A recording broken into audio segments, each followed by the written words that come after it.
couldn't stand the crutch weren't there. I'm Jake. I'm Tom. And we are VIMTV Velocities in Music, the best kept secret in music reviews. Today, very excited about this one. Very rarely do Tom and I get to take a debut album, analyze the crap out of it, and then talk to you guys about it. So, without further ado, John Murry, The Graceless Age. If you guys haven't heard of John Murry, that's probably normal. Yeah. We saw that this album came out. We preview a lot of the albums that release every Tuesday, since that's the big music release day every week. The Graceless Age had a little bit of buzz, and so we picked it up and listened to it, and just had this really organic sound to it. John Murry he's a singer-songwriter. His music definitely fits that singer-songwriter vein, although I would say that this is more, it has some contemporary, sound to it with a lot of the piano that's involved. I also think that there's definitely some country twinge. He brings his southern roots into the music quite a bit. He has a very deep voice, kind of.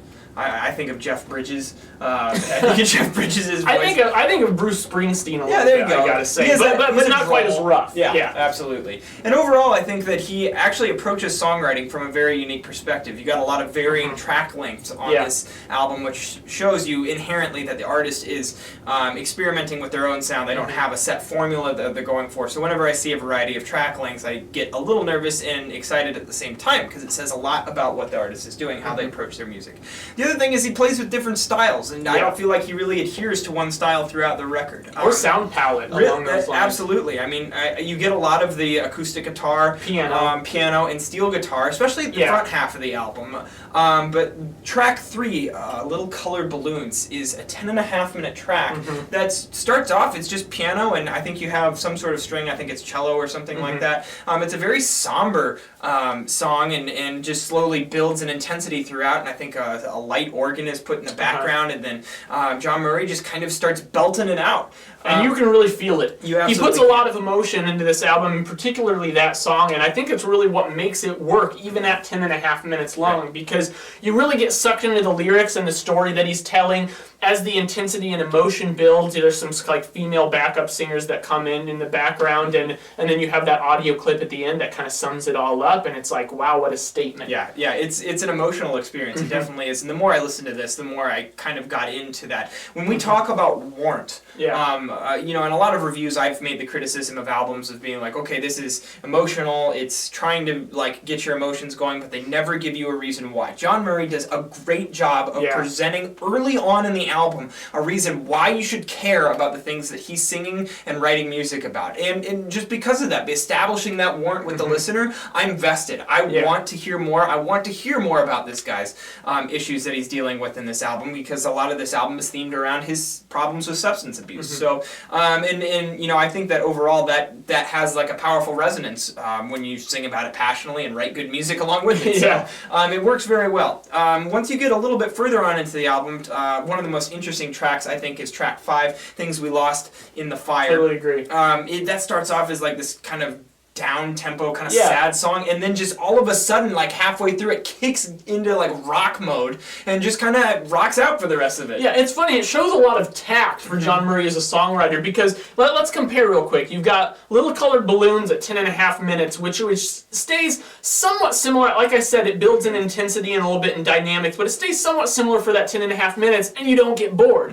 Then you go to Things We Lost in the Fire, and it's like right when you start to get bored at maybe 4 or 5 minutes into it, he completely switches it up, and it just blows you away. It's a great unexpected switch up, but it rocks out in a way that the album hadn't prior to that point. Right. So it's like he just knows where the listener is really going to be sucked in and where they might start to kind of nod off, and then he ropes you right back in. So I feel like he has a very keen ear and understanding of what the listener is going to be experiencing through this album, and I have to give my hats off to him on that. From there, the album goes on and takes on a different mood than the front half of the album did. It's a little bit more aggressive as far as the songwriting is concerned, and a little bit heavier in intensity too. Track 7, Southern Sky, has this fuzzy bass, a lot of bells or xylophone going on, and then a great chorus to it. I think that it's just overall one of the most fantastic songs I've heard all year. And just every single song on this album is of a very high quality. The album ends in a piano lullaby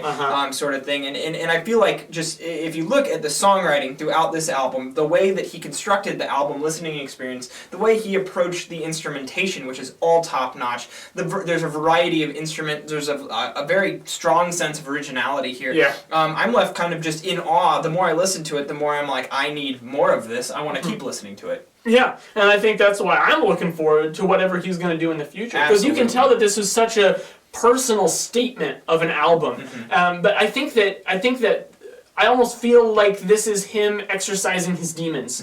And once he can come back to another album with maybe a little bit fresher, clearer of a head, and tackle some other things, we've already seen a lot of creativity and variety from this guy. I think he's just gonna keep going in that direction in the future, and I'm looking forward to it because I think this was a really powerful album. Absolutely. Now, Tom, what are you thinking about giving this one? I'm going 81. Cool. I'm a little higher than you. Cool. I think this is worth an 85. This really checks off a lot of my boxes and what I'm looking for in a solid album listening experience. It's something that the more I listen to it, I'm at like 5 or 6 listens now. I don't want to stop. I really don't. I'm going to keep listening to it, and that's always a sign of an album that's just, damn good. What do you guys think about The Graceless Age? If you haven't heard it, go out and get this one. It's on Spotify, and give it a few listens and let us know your thoughts at www.velocitiesandmusic.com or youtube.com/velocitiesandmusic. As always, follow us on Twitter, like us on Facebook, and thanks guys for your feedback about the albums you're into right now, because you guys help decide what we review, and you're what makes VIMTV what it is today.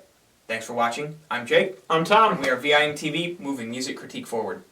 You say this ain't what I am, this is what I